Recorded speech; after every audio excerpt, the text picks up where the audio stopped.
Hey, my Legion, how y'all doing today? Back with another movie review, and I'm reviewing two movies this time with one word in common: death. Last week, to my dismay, reviewed that really brutally awful remake of the 1974 classic Death Wish. The remake of it, which came out last year with Bruce Willis, the Death Wish, directed by Eli Roth, which was awful. And and I'm going to be doing a review of that, and also a movie called Death by Metal. And the thumbnail for this is from the spiritual is a photo from the Spiritual Healing album on Death by Metal, because that Death by Metal is about Chuck Schuldiner from the band Death, and also the band Death itself, and that's what that documentary is about. Now, I was on Amazon, just looking around because they didn't have that. I want to see that Love, Death, and Robots. I keep want to say zombies and robots, and they didn't have it up yet. They had like this big countdown. I'm gonna start watching this on watching the 18 episode series on Netflix as soon as I'm done with this review. And I was looking to see what's available on Amazon Prime, and they had Death Wish the original, and with Charles Bronson. Almost said Chuck Norris. Charles Bronson, and I remember, and that's weird because I've seen the other ones, because there was five Death Wish movies. The original in '74, and then it was a big thing. They in '82 they decided to make Death Wish 2. I think Warner Brothers was involved with that one. I think, and then a couple years after that, it went to canon with parts 3 and 4, which is a little more cartoony and serious, but very entertaining. Not serious at all. And then Death Wish 5, which was from Trimark that they did, which was his last Death Wish. And then I think he did some movies for cable, Family Cut. Because I remember buying, I saw Death Wish 5, I think I saw on Cinemax.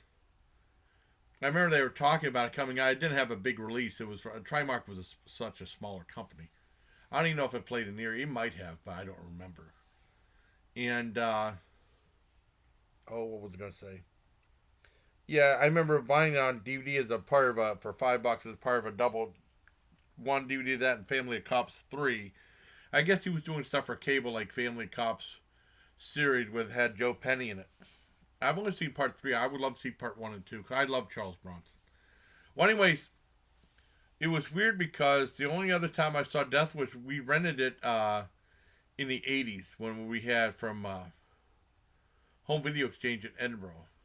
That was our main thing. I didn't even set foot inside a Blockbuster till like '91, and we usually went to the mom and pop shops because they had more variety and stuff. And they weren't really like they're not going to sell this movie, this movie. They sold all of it. The mom and pop stores showed mostly rented a lot of the movies, whereas Blockbuster said we're not going to rent this. I would. Blockbuster became the only game in town later on after I got out of the army. And I would love to go to the last Blockbuster in Oregon. That would be really cool and do a video from there. That would be fantastic. I would love to do it now. Um, and yeah, we rented it. My dad said it was a great movie because he saw it on TV. He said, "You guys will love it."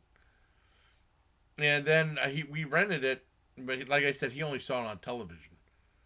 And we watched it, and I don't remember being this violent, especially the very attack scene at the beginning with wife and daughter, and it had Jeff Goldblum in it, and I think it made his first role as a one of the bad guys, and he completely different in that. I mean, but it was really messed up.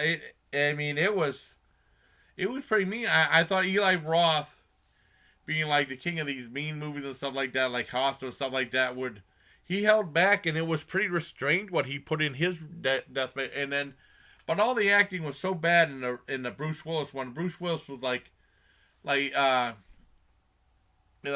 Tuckman said he was wooden, and I mean he showed no emotion. It was just awful. Whereas there was lots of talent in the original one, and I mean, but it was like everything moved in in a great manner, in a very believable manner. Slow. I mean, whereas the remake was an hour and 47, this was only 93 minutes, and everything it moved at a very believable pace, and it was really good. And you felt for the characters, and you knew Charles. I mean, it was really good. I don't know, they really dropped the ball in the remake. Also, Vincent Gardenia was in there, and I remember him playing for Frank Lorenzo in All in the Family. And he was a guy doing Heat Wave, Tropical Heat Wave. He liked to cook and tell jokes, and Archie always thought he was a little bit funny.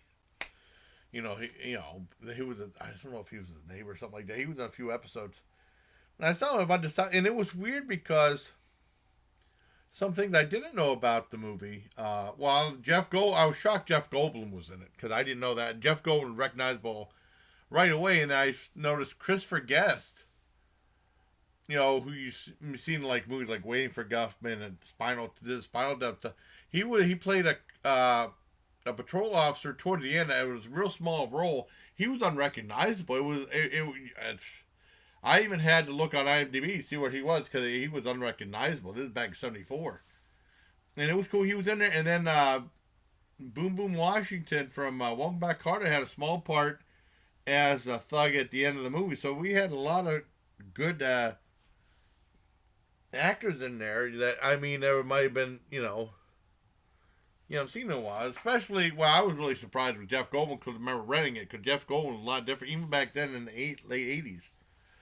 But it's fantastic, and I remember at the time we rented it, Herbie Hancock had that really popular song "Rocket." I remember how unusual the music video was with all the robots and stuff, and I loved the song. And then I remember when we rented it, I saw it and it said Herbie Hancock did the music, and this was like 10 years before he had that song. I didn't know how long Herbie Hancock's been doing music, but he did a great job on the soundtrack, and it's a really great piece of 70s cinema. Because a lot of times they say that 70s were the best time for movies because they all have like a real grit, and not all of them, but they were usually gritty and stuff like that. And they were unconventional. They didn't really go to like Hollywood's type they had the Hollywood blockbuster came out with like some block with Jaws and Star Wars and stuff like that, but even those still had a great 70s vibe to them, And Close Encounters of the Third Kind, of course. And I loved the original Death with Charles Bronson. It was great. I was on the fence. Whenever they said they were making a remake, I said, I can't believe they're remaking that with Bruce Willis and stuff. And, he'll never be like Charles Bronson. So it was Bruce Willis, but I'm glad you didn't see it at the theater because I really wasn't really forced to see it at the theater. That would have been a waste of money. It really sucked. But the old '74 Charles Bronson, even the sequels that they did, while not as good or sillier, but it's still they were all very entertaining. But the original Death with Charles Bronson, hands down, awesome. Full on 10 out of 10 for me.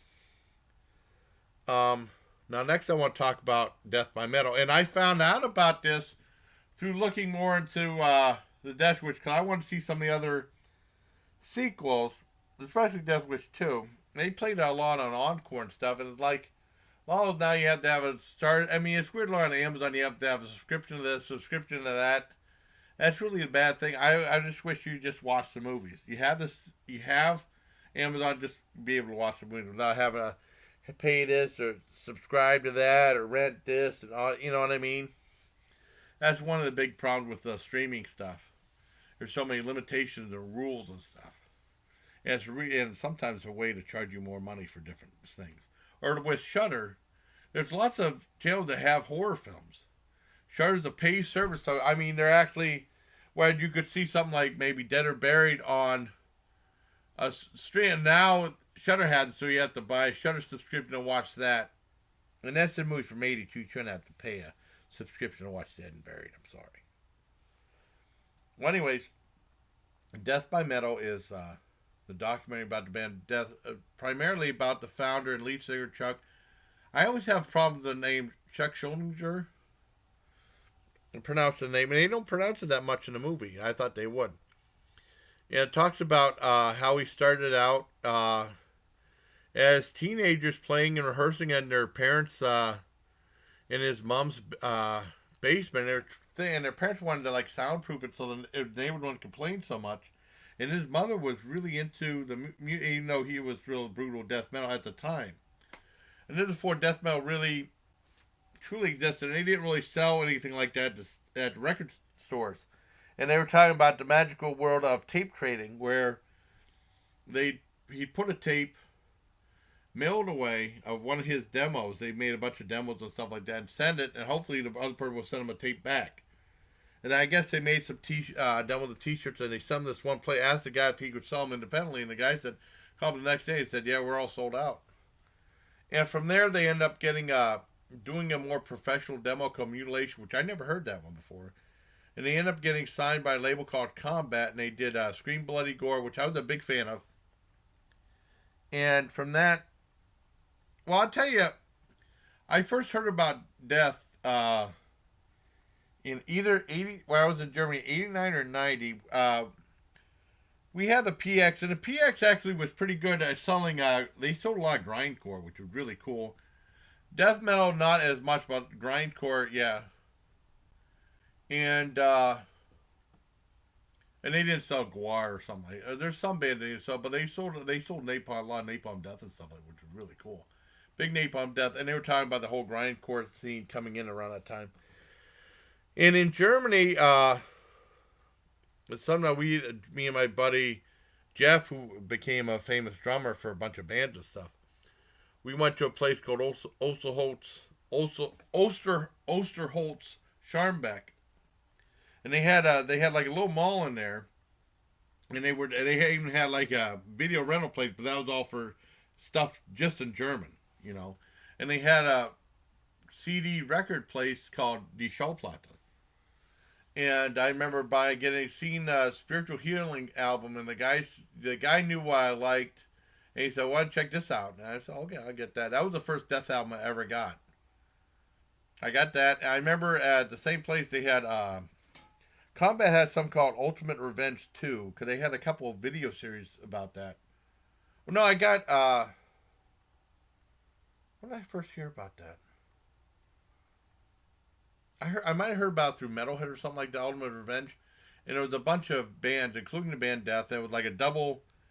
I remember getting the record album, because I remember I had a record player too, along with the CD. Even though CDs was something new, I started getting CDs, because before that, I just got cassettes. It wasn't until like '89 I got a CD player and I started buying CDs. But before that, it was all cassettes and stuff. And I know Dutka was saying she was buying like record albums because they were cheaper. And I had like Sarah had a record player, and I would buy some of those. And it was a double album, and it had like 4 songs from the band Death on there. And I remember, and that was pretty much the introduction to that band. And then when I was in Fort Bragg, I remember getting the album Scream Bloody Gore, and also buying Ultimate Revenge, the video cassette concert, which was 2 hours. And then I got that, and I got the first Ultimate Revenge, which was like an hour long. They had like Venom, but that all that stuff from Venom was from that official bootleg album. That was kind of a bogus thing. And they had like Venom and Exodus and stuff like that on there, and this was more like a professional looking one, and they did like a couple songs on there. I think there was 5 bands, and they all did like 4 songs apiece or something. I can't remember. And it was really cool. And then I remember they had another album called Leprosy. I couldn't find it anywhere. And when I was in Fort Detrick, Maryland, I'm talking about my evolution with the band Death, and I'll go back to talking about the documentary. I was in Fort Detrick, Maryland, going to the one album. I finally found Leprosy on cassette. Now, Leprosy from Death is my favorite Death metal album of all time. Remember getting that, I think, 91. I think I remember buying the last Human, either when I was in the army or when I got out. I can't remember. It's probably when I got out, because I think they did like a music video from that album. that were played on Headbangers Ball, and I remember getting the cassette.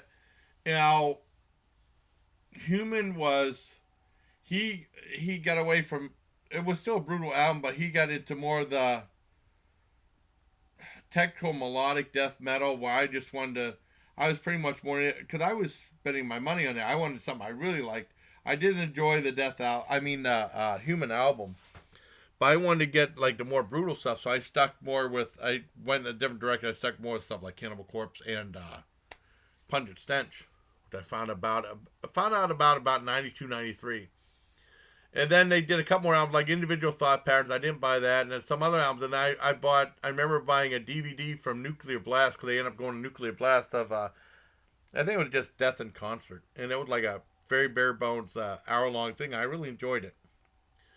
And then going back to the documentary Death by Metal, it talks about him through tape trading and then being signed by the Combat, and through all the trials and tribulations. And then they talk about being on tour, and they said he could be difficult, where he would be on tour, he'd be in another country, and he'd get so homesick, and then he'd want to cancel. And then he'd cancel, and then he'd leave. And then I know the band was either they lost control, or they had contractually obligated to play in Europe and stuff like that under the band name Death without Chuck, with someone else singing and stuff like that. And they talk about the different direction and like, problems with him fighting with bandmates every so often. But I mean, I liked the direction. He just didn't want to be pigeonholed into the whole brutality thing. But that's why I really liked. Just like, I was a big fan of, I think I got this in 87. Because I remember they used to have something late night. Well, Jim Cook hosted something called Jet Rocks, and then they had like an all-night metal show called Night Rocks. Well, not metal show.